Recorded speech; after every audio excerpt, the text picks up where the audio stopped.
मेरे ऑफिस में लड़कों से ज़्यादा लड़कियां जॉब करती थीं। सब लड़कियां बहुत ही खूबसूरत और जवान थीं। मैं सारा दिन उनको देखता रहता मगर कभी भी किसी से दिल की बात नहीं कर पाता। मेरी उम्र 50 साल थी और मेरी पत्नी बूढ़ी हो चुकी थी, क्योंकि वो उम्र में मुझसे 10 साल बड़ी थी। वो ज़्यादातर बीमार रहती थी। मैं अपना बहुत अच्छे से ध्यान रखता था। अच्छी डाइट, एक्सरसाइज करना और रोज योगा करने से मेरी बॉडी बहुत ही अच्छी थी और देखने में मैं 40 साल से ज्यादा का नहीं लगता था। मेरा दिल अब भी जवान था। मेरा दिल चाहता था कि मैं दूसरी शादी कर लूं और अपनी जिंदगी को अपने तरीके से एंजॉय करूं, मगर हिम्मत नहीं कर पाता था। डर लगता था कि कोई लड़की मेरे मुंह पर थप्पड़ न मार दे। आज जब मैं छुट्टी के बाद ऑफिस से घर के लिए निकला तो इसी बात को सोचते हुए गाड़ी बहुत तेज चला रहा था। शाम का अंधेरा घना हो चुका था। मौसम भी खराब लग रहा था।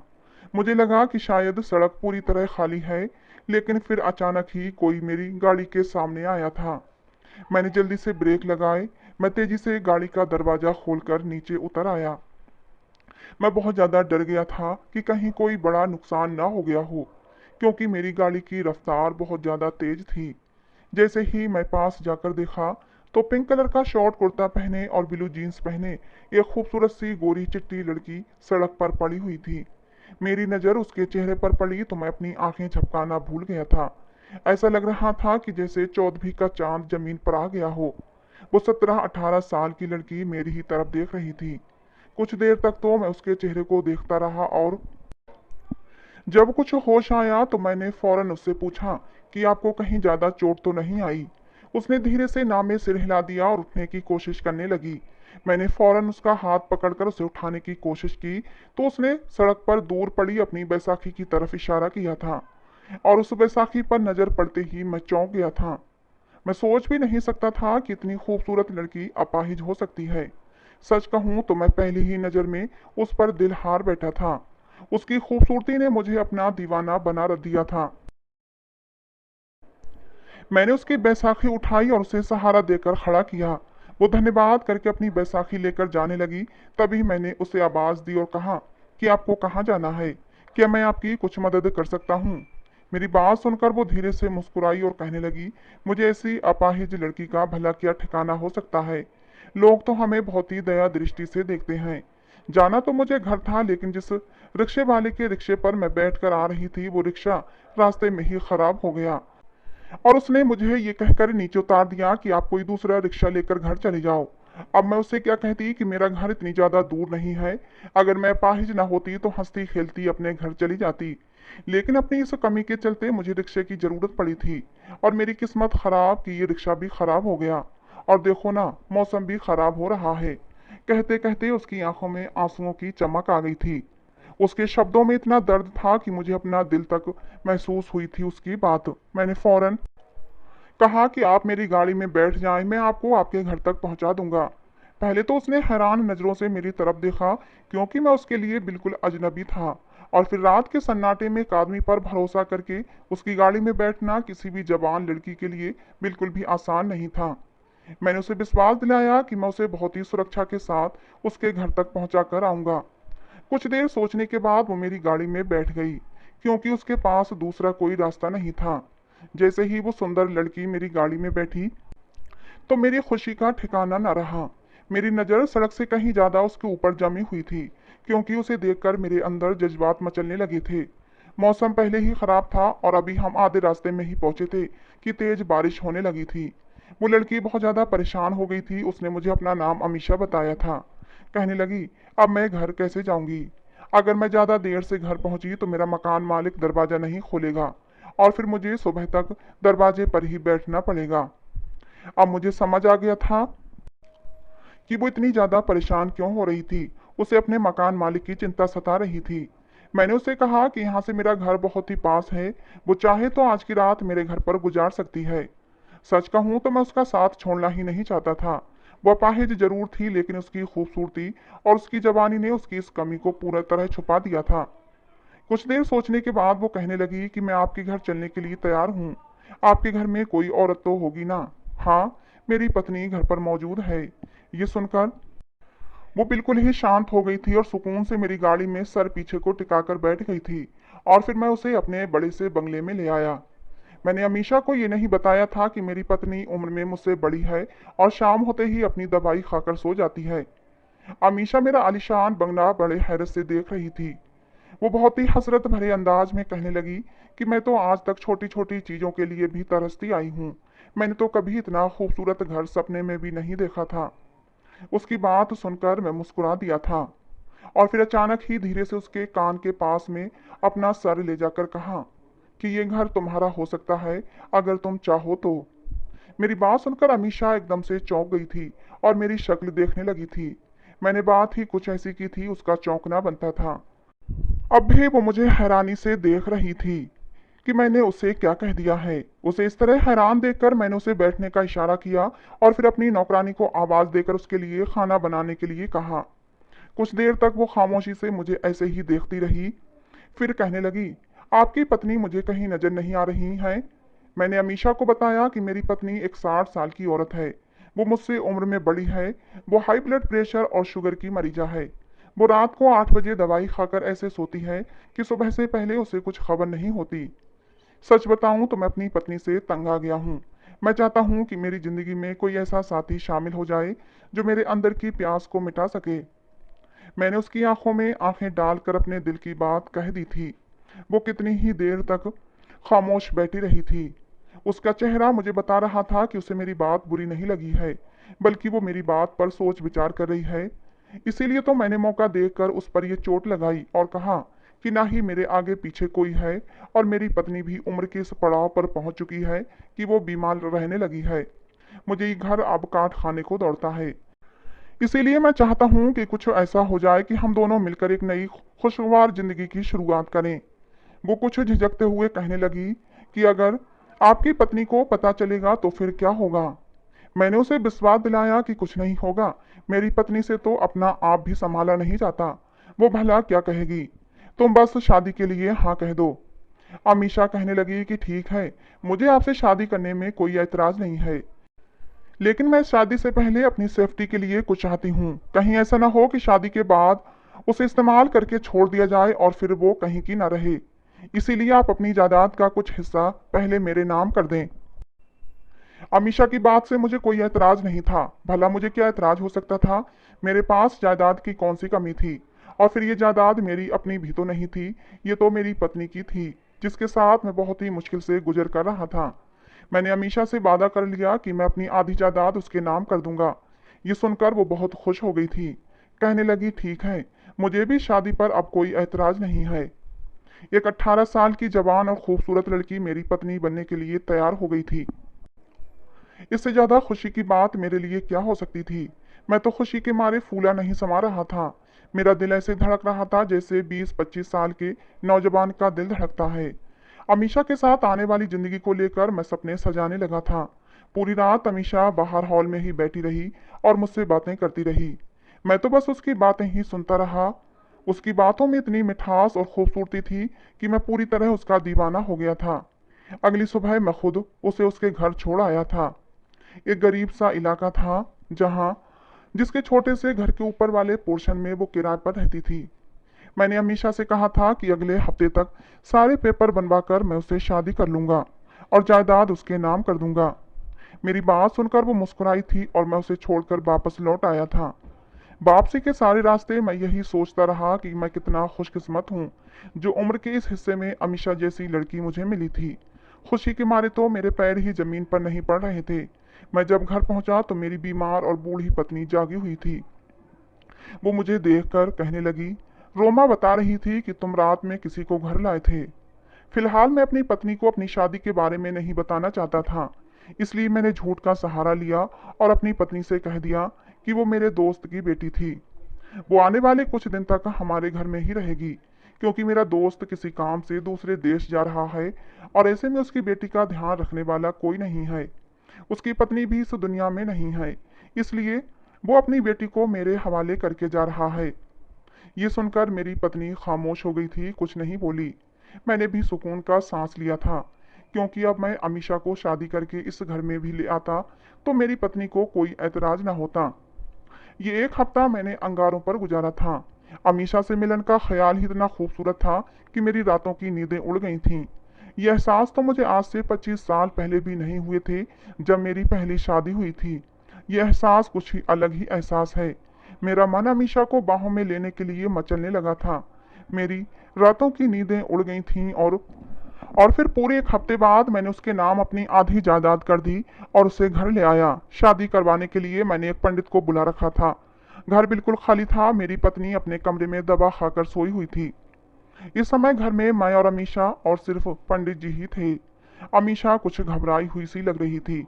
जब पंडित जी शादी के मंत्र पढ़ने लगे तो अमीषा ने उन्हें रोक दिया और मुझसे कहा कि मैं आपसे अकेले में कुछ बात करना चाहती हूँ।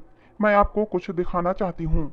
मैं परेशान हो गया था कि शादी से ठीक पहले अमीषा मुझे क्या दिखाना चाहती है। इसी परेशानी की हालत में मैं उसे एक कमरे में ले गया। वहां पहुंचकर उसने कुछ देर तक मेरी तरफ देखा, फिर अपने बाजू से कपड़ा हटा दिया। उसके बाजू पर एक ऐसा निशान था जिसे देखकर मेरे होश उड़ गए थे। मैं अविश्वास से आंखें फाड़े उसकी तरफ देख रहा था। मेरा दिल चाह रहा था कि जमीन फटे और मैं उसमें समा जाऊं। आज मैं अपने हाथों यज्ञ करने चला था। अमीषा चिल्ला चिल्ला कर कह रही थी कि आपको कुछ याद आया या नहीं, या अब भी कुछ याद दिलाने की जरूरत है। अगर आपकी वासना को शांति नहीं मिली है तो फिर कर लें मुझसे शादी और अपनी वासना की भूख मिटा लें। और कर लीजिए मुझसे शादी और कर लीजिए अपनी हर ख्वाहिश पूरी। अमीषा की ये बातें सुनकर मैंने उसके होंठों पर उंगली रख दी थी। अमीषा चुप हो जाओ, नहीं तो मेरे दिमाग की नसें फट जाएंगी। अमीषा की बात सुनकर पास्ट चंद ही पलों में मेरी आंखों के सामने घूम गया था। जिन पलों को मैं अपनी जिंदगी से भुला बैठा था, वो पल मेरी आंखों के सामने किसी फिल्म की भांति चलने लगे थे। मेरा नाम विकास है और मैं चंडीगढ़ के एक छोटे से इलाके का रहने वाला था। मेरे पापा ने मेरी शादी अपने एक दोस्त के बेटी सीमा से करवा दी थी। मैं उस समय एक छोटी सी नौकरी करता था, मगर हमारा अपना घर था, इसलिए गुजर बसर अच्छी हो रही थी।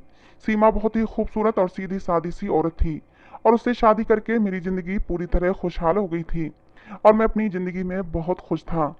लेकिन फिर भगवान ने हम पर ऐसी कयामत डाली कि मैं इस कयामत से बुरी तरह टूट गया था।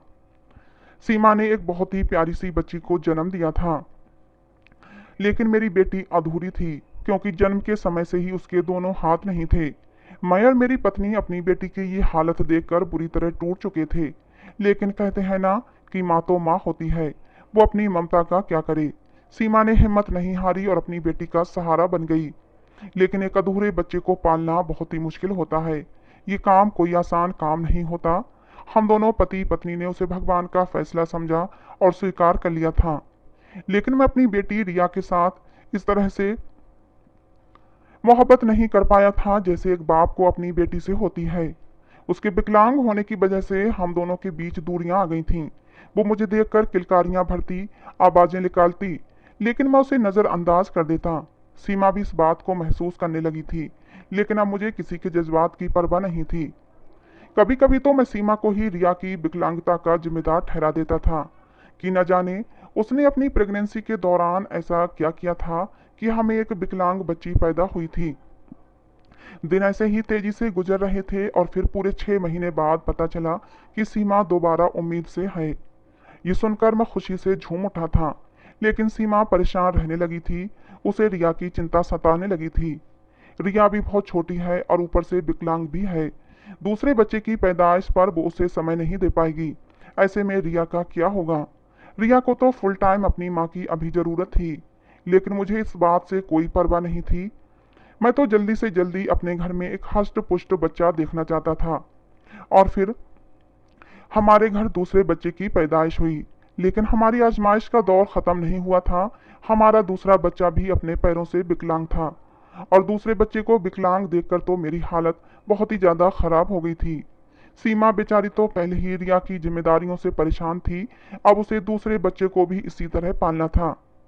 लेकिन माँ होने के नाते उसने अपनी हिम्मत नहीं हारी और सारी हिम्मतों को जमा करके वो अकेले ही दोनों विकलांग बच्चों का बोझ उठाने लगी थी। उनसे ऐसे मोहब्बत करती थी कि मैं हैरान रह जाता था। मैं सोच में पड़ जाता कि सीमा कैसे इन अपाहिज बच्चों को इतना प्यार कर सकती है, कैसे इनकी इतनी देखभाल कर सकती है।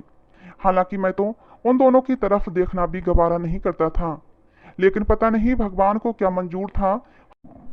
हमारे घर जब तीसरे बच्चे और फिर चौथे बच्चे ने जन्म लिया तो वो भी पहले दोनों बच्चों की तरह ही थे। पता नहीं कमी मेरे अंदर थी या सीमा के अंदर, हमारे चारों ही बच्चे विकलांग पैदा हुए थे। मेरी दो बेटियां थीं और दो बेटे, और फिर चारों ही बच्चे अधूरे थे, और मैं इन अधूरे बच्चों का बोझ उठाना नहीं चाहता था। अब आए दिन मेरे और सीमा के बीच झगड़े होने लगे थे। उन चारों बच्चों की वजह से मेरे और सीमा के बीच में बहुत ज्यादा दूरियां आ गई थीं। मेरे दो बच्चे हाथों से अपंग थे तो दो पैरों से अपंग थे। मेरे लिए तो घर से निकलना भी मुश्किल था। जब भी मैं घर से बाहर निकलता तो लोग मुझे दया भरी दृष्टि से देखते थे, और मुझे लोगों की ये दया बिल्कुल भी पसंद नहीं आती थी। मैं और सीमा ने जिंदगी के साथ साथ इसी तरह 7 साल गुजारे। और फिर जब मुझे लगा कि सीमा बच्चों में कुछ ज्यादा ही खो चुकी है, अब उसे मेरी कोई परवाह ही नहीं रह गई है। वो बच्चों में इतनी ज्यादा बिजी हो चुकी थी कि रात के 1-1, 2-2 बजे तक वो बच्चों में ही लगी रहती थी। चारों ही बच्चे लाचार होने की वजह से सीमा को उन्हें बहुत ज्यादा टाइम देना पड़ता था। हालांकि उसने एक नौकरानी भी रख ली थी, लेकिन फिर भी उसे बच्चों के बहुत सारे काम करने पड़ते थे। और जब रात को 1-2 बजे थक हार कर बिस्तर पर आती तो थकावट की वजह से आते ही सो जाती थी। मैं भी मर्द था और मेरी भी कुछ जरूरतें थीं, लेकिन अब मेरी उन जरूरतों को पूरा करने के लिए सीमा समय नहीं दे पाती थी। हर रात मैं अपना मन महसूस कर रह जाता था, और ऊपर से मैं इन बच्चों का बोझ भी उठाना नहीं चाहता था। तो फिर मैंने एक छोटा सा खेल रचाया। सीमा से कहा कि मुझे दूसरे शहर ऑफिस के काम के सिलसिले में जाना है, और फिर ये कहकर मैं दूसरे शहर चला आया, और फिर अपने दोस्त के हाथों अपनी झूठी मौत का संदेश अपने घर वालों को पहुंचा दिया, और फिर उन लोगों से हमेशा हमेशा के लिए जान छुड़ा ली। मैंने अपनी पहचान छुपाई और दूसरे शहर में एक नई जिंदगी की शुरुआत की। मुझे अपने उसी दोस्त के जरिए नौकरी भी मिल गई, और फिर वहां मौजूद मेरे ऑफिस की बॉस जो एक विधवा औरत थी, उसका दिल मुझ पर आ गया। वो उम्र में मुझसे 10 साल बड़ी थी।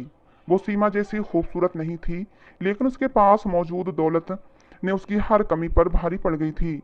और फिर मैं अपनी बॉस से शादी कर ली, और दोबारा पलटकर कभी अपनी बीवी बच्चों की तरफ नहीं देखा। मैं नहीं जानता था कि मेरी मौत की खबर उन पर किस तरह बिजली बनकर गिरी होगी, और सीमा ने 4 अधूरे बच्चों के साथ आगे की जिंदगी कैसे गुजारी होगी। मैं खुदगर्ज होकर एक बहुत ही खूबसूरत जिंदगी में खो चुका था। लेकिन समय के साथ साथ जब मेरी पत्नी बूढ़ी होने लगी तो मुझे एहसास हुआ कि वो मेरी शारीरिक जरूरतें पूरी करने के काबिल नहीं रही है। और फिर जब मेरी मुलाकात अमीशा से हुई तो मैं बिना सोचे समझे ही उसे शादी के लिए प्रपोज कर बैठा, क्योंकि वो बहुत ही खूबसूरत थी और जवान थी। वो अपाहिज थी, लेकिन मेरे पास इतना पैसा था कि मैं उसका इलाज करवा सकता था। अगर मैं उसे एक नकली टांग भी बनवा कर दे देता तो वो पूरी तरह से खूबसूरत और पूरी इंसान हो जाती। यही सोचकर मैंने अपनी आधी जायदाद उसके नाम की थी और उसे शादी करने चला आया था। मगर अभी तक हमारी शादी नहीं हो पाई थी, और फेरों से पहले ही अमीशा ने मुझे एक ऐसी बात बताई जिसे सुनकर मेरा सर चकरा गया था। जब उसने अपने बाजू से कपड़ा हटाया, मुझे वो निशान दिखाया, तो मुझे सब कुछ याद आ गया था। ये निशान तो मेरी एक बेटी के बाजू पर भी था, और अमीशा मेरी बेटी थी।